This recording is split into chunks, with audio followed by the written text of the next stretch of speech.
तो का लिया भाई लोगन तो उनके मालूम ना होई तो हम बता दें कि वो खेसारी लाल यादव के एगो नया गाना आइल लखनऊ आईपीएल पर। तो लोग जाके सुना लगन और देखा लगन तो उनके पता ना होई तो हम कहिए कि बता दें।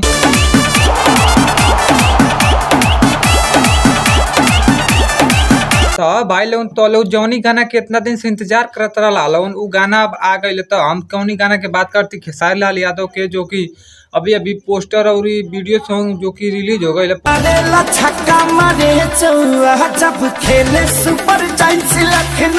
हाँ तो मान गए नहीं भाई, खेसारी भैया का गाना सुन के तो मजा आ जाला। मतलब देखत वालों आईपीएल सॉन्ग आ गई लखनऊ पे वो यार।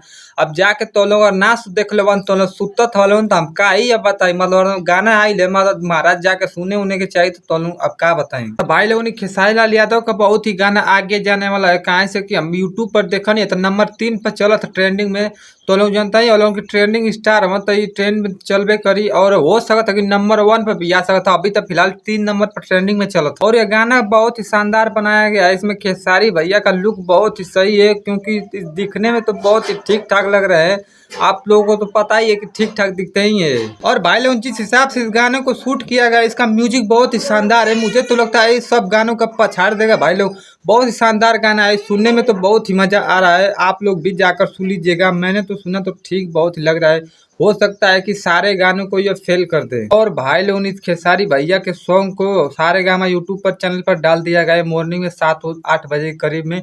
और ये गाना लगभग देखेंगे तो इस पर व्यूज काफी आ चुके हैं। और इस बार लखनऊ वाले आईपीएल मैच का ट्रैफिक लेकर ही जाएंगे लगता है मुझे। और क्योंकि इस गाने का हिसाब से लखनऊ वाले काफी और हमारे लिए भी बहुत ही शान की बात है भाई। भोजपुरी वाले जानते हो कि लोगों की आगे आजकल बढ़त हो सो आईपीएल बिना छोड़त हो सो। भाई लोग आप लोगों को बता दूं कि इस गाने को बजाया जाएगा एकरा स्टेडियम लखनऊ में, जो कि लोगों के बीच इस गाने को बजाया जाएगा। और उसी दिन इस गाने को रिलीज भी किया गया है। आईपीएल लखनऊ सुपर जायंट ऐसे अदब से हराएंगे कि पूरा इंडिया हिली बाबू, खाली तू देखत जा। अरे हिला के रख दे सारे भैया, मन के तो काम देखल और हम तो देखते ही रहेंगे और आप लोगों को भी दिखाएंगे।